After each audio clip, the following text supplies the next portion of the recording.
আসসালামু আলাইকুম ওয়া রাহমাতুল্লাহ। আজকের এই ভিডিওতে আমরা মানুষত্বের তারিখে অতিবাহিত হয়ে যাওয়া কিছু এমন মানুষের সম্বন্ধে জানব যাদের মধ্যে কিছুরা নিজের বুদ্ধির অহংকার, তো তার মধ্যে কিছু ধন দৌলতের অহংকার, আর কিছু তো এদের মধ্যে নিজের সৈন্যবাহিনীর অহংকার এমন অহংকারী হয়ে গিয়েছিল যে এরা এদের নিজের সৃষ্টিকর্তাকে মানে আল্লাহ তাআলাকে চ্যালেঞ্জ জানিয়েছিল। কিন্তু এরপর এই স্বল্প কিছুতেই অহংকারী হয়ে যাওয়া এই বোকা মানুষেরা কত দ্রুত জাহান্নামের আগুনে গিয়ে পুড়তে পুড়তে পৃথিবীবাসীর জন্য অহংকারের নিশানা হয়ে গিয়েছিল, সেটা তারা নিজেও বুঝতে পারেনি। নাম্বার 1, ট্যানক্রেডো ন্যাবস। এই মানুষটি ব্রাজিলের ইলেক্টেড প্রাইম মিনিস্টার ছিল যে আল্লাহ তাআলা এবং তার অস্তিত্বের উপর মোটেই বিশ্বাস করত না। ব্রাজিলের শহর রিও ডিও জেনেরোতে একবার ভরা মজলিসে এই মানুষটি সিগারেটের ধোঁয়া আকাশের দিকে উড়িয়ে বলতে লাগলো, গড দ্যাটস ফর ইউ, হে ঈশ্বর এটি তোমার জন্য। আপনাদেরকে জানিয়ে রাখি যে আশ্চর্য অদ্ভুতভাবে এই মানুষটির মৃত্যু লাংস ক্যান্সারের কারণে হয়েছিল। ইলেকশনের প্রথমে এই ট্যানক্রেডো দাবি করেছিল যে সে অনেক বেশি মার্জিন ভোটে জিতে যাবে এবং দেশের প্রাইম মিনিস্টারও হয়ে যাবে, আর এই কাজটি করা থেকে তাকে স্বয়ং আল্লাহ তাআলাও থামাতে পারবে না। যদিও এরপর ট্যানক্রেডো ইলেকশন তো জিতে গিয়েছিল, কিন্তু যেমনই প্রধানমন্ত্রীর দায়িত্বকে নিজের হাতে তুলে নেবে তার এক রাত্রি আগেই এই ব্যক্তি ভীষণ অসুস্থ হয়ে যায়, আর তারপর প্রায় 38 দিন পর্যন্ত কন্টিনিউ অসুস্থ থাকার কারণে জাহান্নামের দিকে রওনা হয়ে যায়। যে মানুষটি বলেছিল তাকে প্রধানমন্ত্রী হওয়া থেকে স্বয়ং আল্লাহ তাআলাও থামাতে পারবে না, সেই মানুষটি প্রধানমন্ত্রী তো হয়ে গিয়েছিল, কিন্তু তার অহংকার এতটাই বেড়ে গিয়েছিল যে সেই প্রধানমন্ত্রীর সিংহাসনে 1 ঘন্টার জন্য বসতে পারেনি। 1 ঘন্টা তো দূর, 1 সেকেন্ডের জন্য বসতে পারেনি। Number 2, Stephen Hawking. আপনাদেরকে জানিয়ে রাখি যে স্টিফেন হকিং এর নাম এই পৃথিবীর সর্বশ্রেষ্ঠ জিনিয়াস এবং বৈজ্ঞানিক এবং রিসার্চারদের তালিকায় যুক্ত করা হয়, যিনি এককতা, ব্ল্যাক হোলস এবং এই বিশ্বজগতের সম্বন্ধে বিভিন্ন তথ্য দিয়েছিলেন, আরও বিভিন্ন জিনিসের উপর নিজের ধারণা উপস্থাপন করেছিলেন। যদিও এই মানুষটি অনেক বুদ্ধিমান ছিল, তবুও যখন ঈশ্বরের সম্বন্ধে তাকে জিজ্ঞেস করা হতো তো সেই সময় এর উত্তরে অনেকটা অহংকারে ভর্তি থাকতো। স্টিফেন হকিং সবসময় বলতো যে যেমনভাবে আমরা জিন এবং পরীদের গল্প কাহিনী পড়ে থাকি, ঠিক তেমনইভাবে আল্লাহ তাআলা এই জিন পরীদের মতোই গল্প কাহিনী, আর যার কোনো অস্তিত্বই নেই। নাউজুবিল্লাহ। স্টিফেন হকিং নিজের কিতাবে আল্লাহর অস্তিত্বকে সম্পূর্ণভাবে এড়িয়ে যেত। স্টিফেন দাবি করেছিল যে এই কায়নাতের কোনো সর্বশক্তিমান সৃষ্টিকারী নেই, বরং এটি আপনা আপনি সৃষ্টি হয়েছিল এবং সেটি পরিবর্তিত হয়ে চলেছে। স্টিফেন হকিং একটি রাত্রিতে কোনো কনফারেন্সে আল্লাহর অস্তিত্বকে বড় জোর সোরে মিথ্যা প্রমাণিত করে বাড়ি ফিরে আসে, কিন্তু দুর্ভাগ্যজনকভাবে তার পরের দিনই স্টিফেন হকিংকে তার রুম থেকে মৃত বের করতে হয়েছিল। আপনাদেরকে জানিয়ে রাখি যে আল্লাহ তাআলার অস্তিত্বকে অস্বীকারী এই বৈজ্ঞানিকের ব্যক্তিগত জীবনও কোনো কাহিনীর থেকে কম ছিল না। স্টিফেন হকিং ইলেন ম্যাসেন নামের যে মেয়েটির সঙ্গে মোহাব্বত করত আর যে তার ওয়াইফও হয়েছিল, তিনি জানিয়েছেন তার সম্পূর্ণ জীবনটাই হ্যান্ডিক্যাপ্ট ভাবে অতিবাহিত হয়েছে, কিন্তু এরপরও তার শরীরে কিছু কিছু অংশে জখমের নিশানা পাওয়া যেত, আবার কখনো কখনো ঠোঁটে অনেকটা ক্ষত দেখতে পাওয়া যেত। তো দেখুন, আল্লাহ রাব্বুল আলামিনের দ্বারা সৃষ্টি প্রত্যেক জায়গাতে দেখা যাচ্ছে এবং সেটিকে দেখে আল্লাহর কথা মনে পড়ে যাচ্ছে, কিন্তু এই অহংকারী ব্যক্তি স্টিফেন হকিং এর এই পৃথিবীতে কোনো অস্তিত্বই নেই। নাম্বার 3, নিকো ব্লগ। এটি ভারতেরই একজন ফেমাস ইউটিউবার যে তার দর্শকদেরকে বলার চেষ্টা করছিল যে মানুষের মৃত্যুর পর যে কবর দেওয়া হয় সেটি আযাবের কোনো জায়গা নয়, যদি মানুষ চায় তাহলে সেটিকে এক প্রকার বিলাসিতার জায়গাও বানাতে পারে।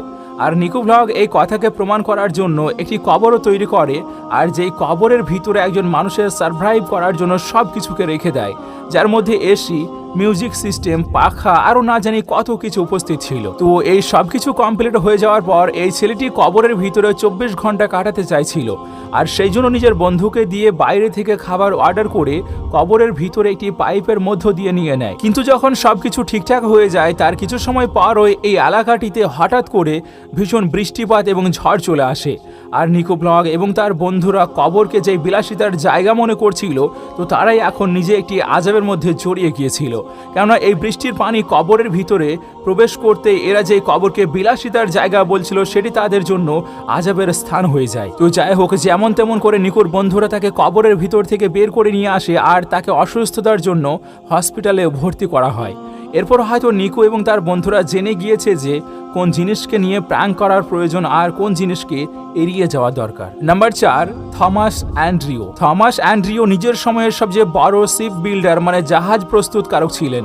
ইনি হলেন সেই ব্যক্তি যিনি নিজের সময়ের সেই বিখ্যাত এবং মহাসামুদ্রিক জাহাজ টাইটানিকের ডিজাইন তৈরি করেছিলেন। থমাস অ্যান্ড্রিউ এই জাহাজকে নির্মাণ করার পর বলেছিল যে এটি বর্তমান সময়ের সবচেয়ে মজবুত এবং সবচেয়ে সুরক্ষিত একটি জাহাজ, যেটিকে স্বয়ং আল্লাহ সমুদ্রতে ডুবোতে পারবে না। কিন্তু ঘটনা ঠিক তার বিপরীত ঘটে গেল। টাইটানিক নিজের প্রথম সফরেই, প্রথম যাত্রাতে একটি বড় হিমশৈলকে ধাক্কা মারে, আর এই ধাক্কাই এত জোর এবং এত গভীর ছিল যেই কারণে টাইটানিকের ভীষণ বড় ক্ষতি হয়।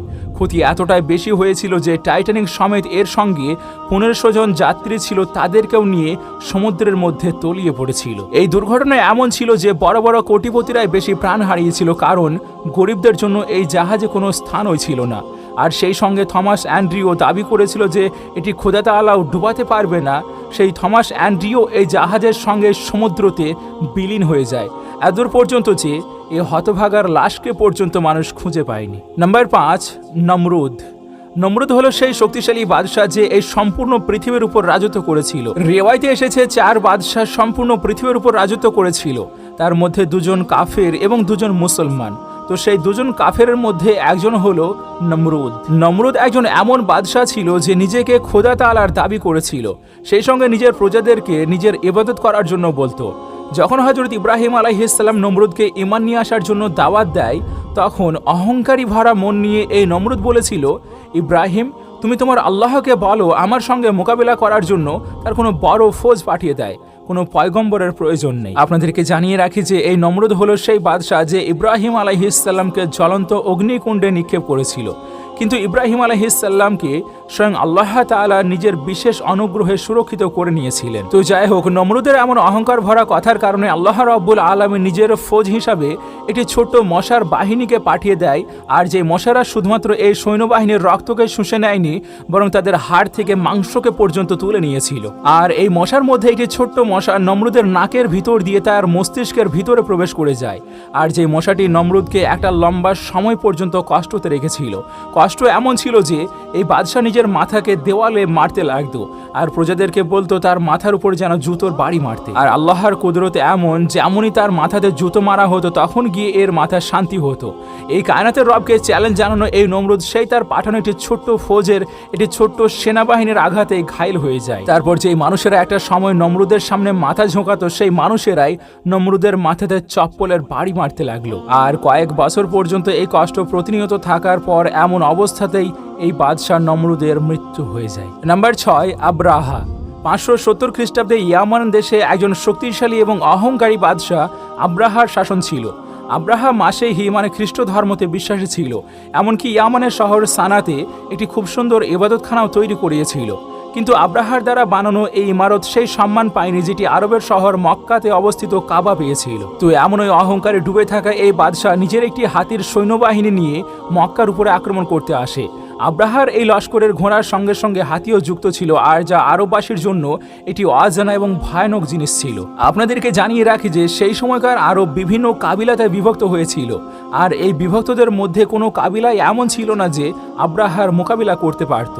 তো সেই জন্য আল্লাহ রাব্বুল আলামিন নিজেই নিজের ঘরকে হেফাজত করার জন্য আসমান থেকে আবাবিলের একটি ফৌজ পাঠিয়ে দেন। এই কায়নাতে রবের কাছ থেকে পাঠানো এই পাখিদের ফৌজ আকাশ থেকে ছোট ছোট পাথর নিক্ষেপ করতে লাগলো এই আব্রাহার ফৌজের উপরে, আর যেই কারণে আব্রাহার ফৌজ সেই জমিনের মধ্যে ধূলিসাৎ হয়ে থেকে গেল। আর এই সম্পূর্ণ কাহিনীকে আল্লাহ রাব্বুল আলামিন কুরআনুল কারীমের সূরা ফিলের মধ্যেও বর্ণনা করে রেখেছেন। নাম্বার 7, ফিরাউন। আপনাদেরকে জানিয়ে রাখি যে ফিরাউন কোনো একটি নির্দিষ্ট বাদশার নাম ছিল না, বরং এটি ছিল তাদের উপাধি। মানে মিশরের সিংহাসনে যেই শাসক হতো তাকেই ফিরাউন বলা হতো। এমনিতে তো মিশরের তারিখ অহংকারী এবং জালিম ফিরাউনে ভর্তি হয়ে আছে, কিন্তু এখানে মুসা আলাইহিস সালামের সময়কার ফিরাউন রামশেষ দ্বিতীয়ই মিশরের তারিখের সবচেয়ে জালিম ফিরাউন হিসেবে পরিচিত হয়ে আছে। এই ফিরাউনও নিজেকে আল্লাহ তাআলা বলে দাবি করেছিল এবং মিশরের জনগণকে তার সামনে মাথা ঝোঁকাতেও আদেশ করেছিল। যদিও আল্লাহ রাব্বুল আলামিন হযরত মুসা আলাইহিস সালামকে এই ফিরাউনকে তার আত্ম অহংকার এবং সত্য রাস্তাতে ফিরে আসার জন্য হেদায়েত স্বরূপ পাঠিয়েছিলেন। হযরত মুসা আলাইহিস সালাম ফিরাউনকে এই রব্বে কায়নাতের উপর ঈমান নিয়ে এসে তার প্রজাদের উপর যে অত্যাচার করত সেটি থেকে বিরত থাকার আবেদন জানায়। কিন্তু এই ফেরাউন কোনো মতে শুনল না, বরং সে বনি ইসরায়েল এবং হযরত মুসা আলাইহিস সালামকে হত্যা করার উদ্দেশ্যে একটি বড় ফৌজ নিয়ে বনি ইসরায়েলের পিছু করতে লাগে। সেই জন্য আল্লাহ রাব্বুল আলামিন হযরত মুসা আলাইহিস সালামের খাতিরে বনি ইসরায়েলের জন্য সমুদ্রের মধ্যতে একটি রাস্তা তৈরি করে দেন। কিন্তু যখন এই ফেরাউন বনি ইসরায়েলের উপর আক্রমণ করতে করতে নিজের ফৌজ নিয়ে এই সমুদ্রের মধ্যবর্তী রাস্তা দিয়ে যেতে লাগলো, তখন আল্লাহ রাব্বুল আলামিন ফেরাউন এবং তার ফৌজকে এই সমুদ্রের পানিতেই ডুবিয়ে মেরে ফেলেছিলেন। যদিও ফেরাউন সেই 1000 বছর আগে জাহান্নামের ইন্ধনে পরিণত হয়েছে, কিন্তু আল্লাহ রাব্বুল আলামিনের কুদরতি এমন যে আজও তার লাশ যারা ঈশ্বরে বিশ্বাসী এবং যারা অবিশ্বাসী সবার জন্য একটি শিক্ষণীয় ঘটনা হিসাবে উপস্থিত হয়ে রয়েছে। আমরা আশা রাখছি এই ভিডিও থেকে আপনি অনেকটাই শিক্ষা গ্রহণ করতে পেরেছেন। আর যদি এমনটাই হয়ে থাকে তাহলে ভিডিওটিকে লাইক করে আপনার ফ্যামিলি এবং প্রিয়জনের মাঝে অবশ্যই শেয়ার করবেন। আপনাদের সঙ্গে আমি নাহিদ, আমাদের সঙ্গে জুড়ে থাকার জন্য শুকরিয়া।